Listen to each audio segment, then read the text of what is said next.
The feature that makes me such an effective hunter of the Jews is, as opposed to most German soldiers, I can think like a Jew, where they can only think like a German. More precisely, a German soldier.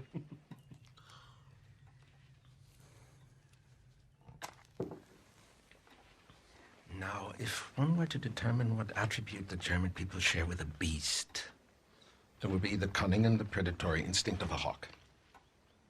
But if one were to determine what attributes the Jews share with the beast, it would be that of the rat. The Führer and Goebbels' propaganda have said pretty much the same thing, but where our conclusions differ is I don't consider the comparison an insult. Consider for a moment the world a rat lives in. It's a hostile world, indeed. If a rat were to scamper through your front door right now, would you greet it with hostility? I suppose I would. Has a rat ever done anything to you to create this animosity you feel toward them? Rats spread disease. They bite people. Rats were the cause of the bubonic plague, but that's some time ago. I propose to you any disease a rat could spread, a squirrel could equally carry. Would you agree? Right. Yet I assume you don't share the same animosity with squirrels that you do with rats, do you? No. Yet they're both rodents, are they not?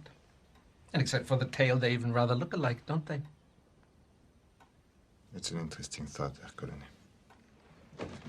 However interesting as the thought may be, it makes not one bit of difference to how you feel. If a rat were to walk in here right now as I'm talking, would you greet it with a source of your delicious milk? Probably not. I didn't think so. You don't like them. You don't really know why you don't like them. All you know is you find them repulsive. Consequently, a German soldier conducts a search of a house suspected of hiding Jews. Where does the hawk look? He looks in the barn, he looks in the attic, he looks in the cellar, he looks everywhere he would hide. But there's so many places it would never occur to a hawk to hide. However, the reason the Führers brought me off my Alps in Austria and placed me in French cow country today is because it does occur to me. Because I'm aware what tremendous feats human beings are capable of once they abandon dignity. May I smoke my pipe as well? Please, Herr Colonel, make yourself at home.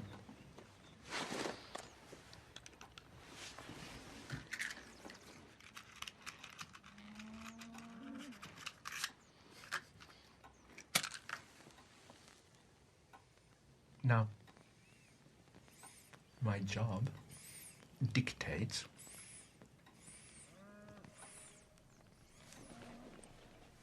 that I must have my men enter your home and conduct a thorough search before I can officially cross your family's name off my list. And if there are any irregularities to be found, rest assured they will be. That is unless you have something to tell me that makes the conducting of a search unnecessary. I might add also that any information that makes the performance of my duty easier will not be met with punishment. Actually, quite the contrary. It will be met with reward. And that reward will be your family will cease to be harassed in any way by the German military during the rest of our occupation of your country.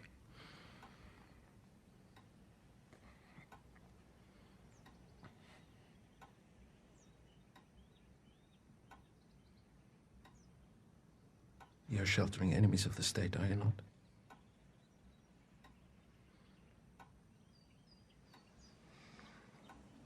Yes. You're sheltering them underneath your floorboards, aren't you? Yes. Point out to me the areas where they're hiding.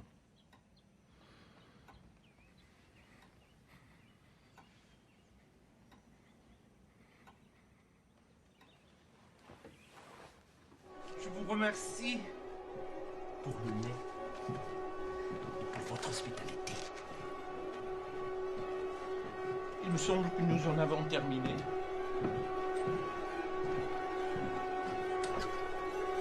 Ah, mesdames, je vous remercie pour le temps que vous m'avez consacré. Nous ne ruinerons pas votre famille plus longtemps. Donc, monsieur, mesdemoiselles, je prends congé de vous et je vous dis adieu.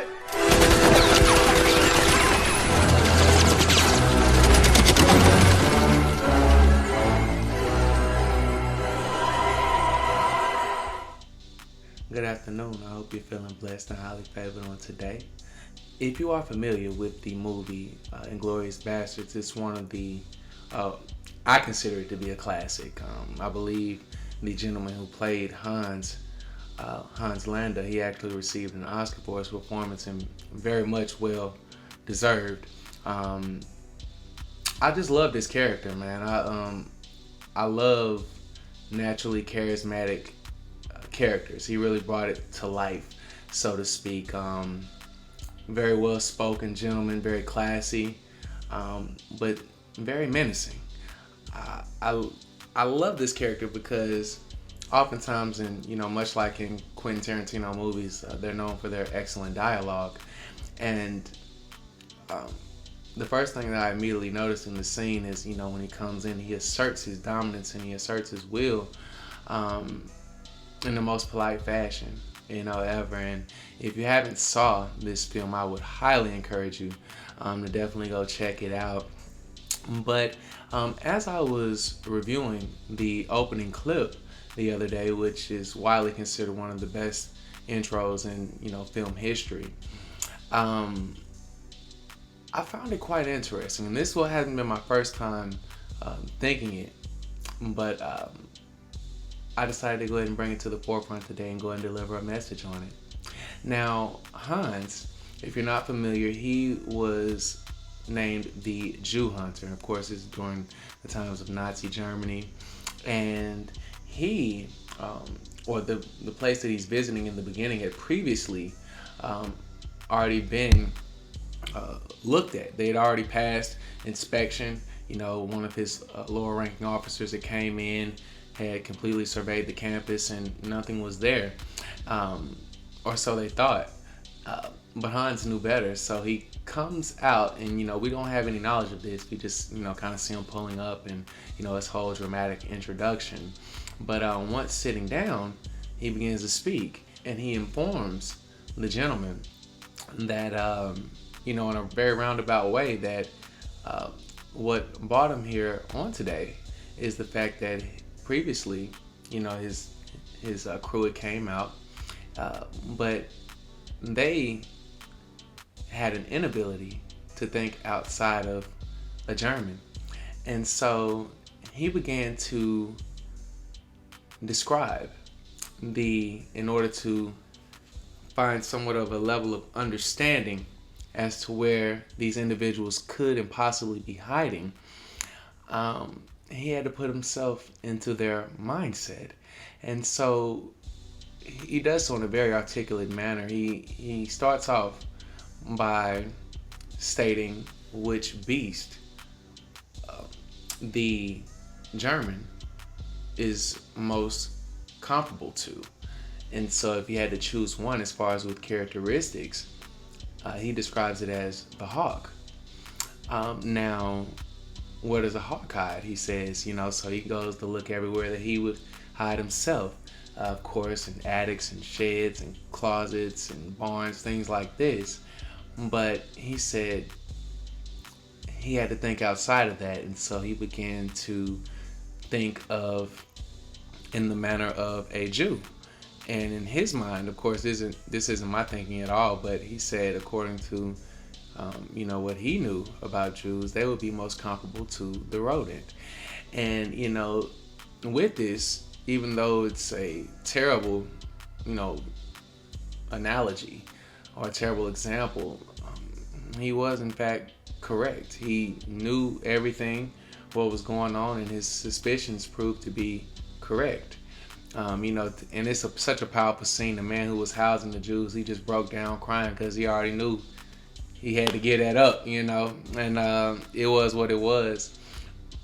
But I say all that to say, because I was thinking, as far as, okay, in this particular case, they were speaking on Jews and Germans. Now, I asked my partner, I say, well, as far as the black man, which animal do you think we would be most comparable to? And I know there's some racist white folks in here going to say, the baboon, the monkey. No, sucker ass nigga, you would be incorrect. The black man typically is going to be identified as a lion, very regal, very symbolic of power, prestige, the ruler of his kingdom, so to speak. And this is even passed down to the traits in which they cohabitate with one another, because typically, you have 1 to 2, maybe 3 male lions in a pride, and the rest are going to be, female lions, and the male will allow them to hunt. He will allow them to take on a number of tasks. But when it comes down to eating first, when it comes down to displaying dominance, that male is going to, always show up to that, to that point.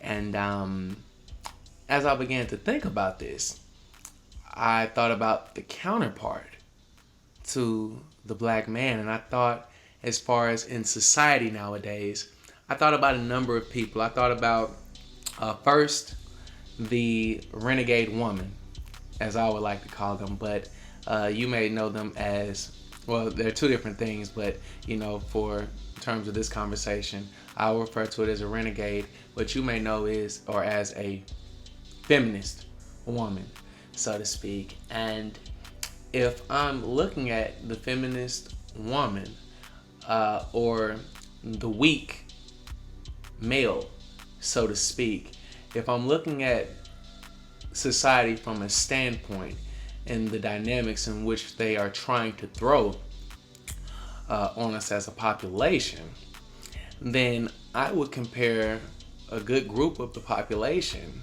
of American citizens to that of the hyena. Now, what do you mean by that, Justin? So, if you're unfamiliar with the hyena, it's a very vile and repulsive creature, very ugly, to say the least. It's an enigma, for lack of a better word. All throughout, since the animal is they kind of been keeping records of animals, this one has led to the most confusion amongst experts. It was a time that they thought hyenas were hermaphrodites.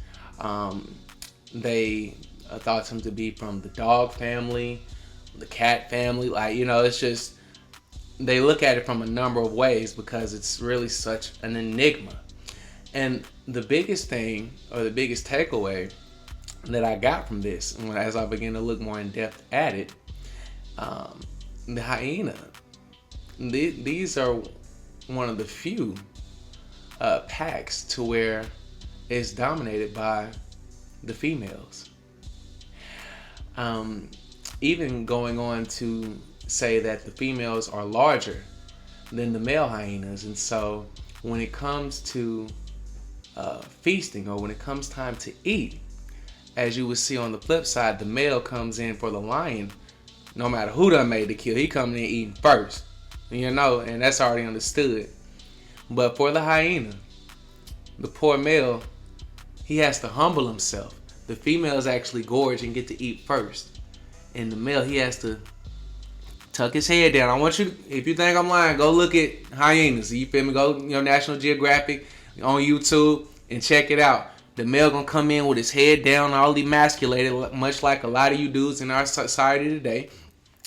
And he'll damn near get ran off. If these females aren't done eating yet, if they haven't had their fill, then he's gonna get ran off, and he risks being outcast, and he risks getting ate himself. And so outside of this, this animal is so unordinary that again, you remember I said that they used to believe that the hyena itself, in essence, was a hermaphrodite.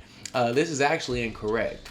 The female just has an elongated vagina, so it hangs down like a penis. So it's literally hanging down, and it looks just like a penis. And so when the male comes to mount the female, or when he comes to have sex with this female, it's unnatural. Out of all the other creatures throughout the animal kingdom, out of all the other mammals, it's the hyena that has the hardest time for reproduction, because you literally have to sit here with something that has a similar private part to yours, and he's sitting there basically trying to get his weenie in a sock. Like, it's literally hanging down like a sock, and he has to try to get it in this little hole, you know what I mean? So he's sitting there for 5, 10, 15, 20 minutes sometimes trying to hump and get it up in there. Completely unnatural. And as I began to look at all of these characteristics, I said, my goodness, is this not the society that we are currently living in today? Literally being ran by hyenas. We have the feminist movement at the forefront. We have emasculated males in promotion of the woman that are saying literally that we should bow down and that the woman should be able to dominate and lead everything. You know, it's telling us that that the woman is the equal to the man, that there is no use for roles or anything to this effect. And so, this is really heartbreaking, so to speak. But of course, this is just my take on it. And if we are identifying individuals, or if we are learning individuals based on the characteristics that they display or the beast that they identify with, much like Hans Landa said, then if he was able to scout out Jews based on this information, what more, or how much more effective could you be in understanding the individuals who you are pitted up against? Because make no mistake about it, if you are a masculine man, or if you're just a true man, so to speak, in today's today's times, there's going to be enmity between you and these weak motherfuckers. It's gonna be a lot of beef, and it's gonna be hitting, clashing going on. When you're in the workplace, you're gonna be surrounded by, I don't even like the alpha and the beta thing, but you're gonna be surrounded by, beta males or insecure males, emasculated males who are gonna be looking, aspiring to reach up to you, to try to grab, try to make themselves, comparable to you. Oftentimes you'll see males conducting themselves much like a woman would. You will see basically a whole bunch of hyena behavior. So when you are a man, when you are a lion going into these particular circumstances, it's only right that your guard be up, because with weak motherfuckers, their favorite move is the sneak attack. And I'm not sure if you've ever watched hyenas hunt before, but it's very scary. It's a very tiring process. I saw the other day 20 hyenas caught a lion by himself, and ain't nobody want to get bucked, because they know one of them got to get ate up, you feel me, in order for everybody else. So they run around, they basically like they playing with the lion. They charging them and then jumping back, charging them then jumping back. So like almost playing them just to tire them out so that they can go ahead and pounce on them. You dig? And this is much like what you will encounter in real life. Oftentimes when you really stand for something, when you're a man of substance, you're going to be going into these environments where you're the only one thinking how you think. And make no mistakes about it, this is going to be evident. Soon as something, it goes back to the old Malcolm X adage, a clean glass and a dirty glass. You don't have to tell somebody that they're sipping out of a dirty glass. Just come in and set the clean one down, and they're going to automatically be able to tell the difference. So when you come in standing for something, when you come in being a man of substance, your characteristics are going to be so loud and inflammatory to these hyenas. Again, we just discussed the traits. They doing things completely backwards. And this is a group of mammals that is known for literal chaos. They're known to be, rugged, raggedy, vile, repulsive, ugly, you know? So when I think of society today, when I think of all the, you know, the weakness that's going on, these are terms that are synonymous with these individuals. So I say all this to say, and of course, I didn't want to plan on this one being a very long message, but anytime that you're out and about, the same way that those hyenas are able to identify you, my good sir, if you're truly a lion, your survival depends on it. You must be aware of your surroundings at all time. Going back to that story, as far as when they were hunting the lion, it didn't end there. You know, they tried their best to tire him out. But after all this roaring and everybody's so scared to try to come, you know, get up on him, and rightfully so, one of his partners heard that roar. You know what I'm saying? He heard him in distress. And so now, just 2 lions, as soon as his partner came over there, it was a wrap. 2 lions put 20 hyenas to flight. Take note of that. You know what I mean? Much like in the scriptures, when it speaks on the saints and it speaks on one putting 10 to flight, or it's either one puts 10 to flight, and then I believe 2 put 100 to flight. I haven't read the scriptures in a good little second, but I know that it's something similar to those numbers there. But always keep that in mind and know that you represent strength as a black man. Know that society is going to try to emasculate you. They're going to try to tell you that wrong is right. They're going to try to tell you that you're misogynistic. They're going to try to tell you that you're chauvinistic, that there's no place for you in this world, that you're traditional, and your ways are outdated in your thinking. But I come here to tell you on today, don't believe that. Those are just hyenas talking that bullshit. And with that being said, definitely feel free to hit the like button, comment, share, and definitely subscribe as well once again. And until next time, certainly be blessed.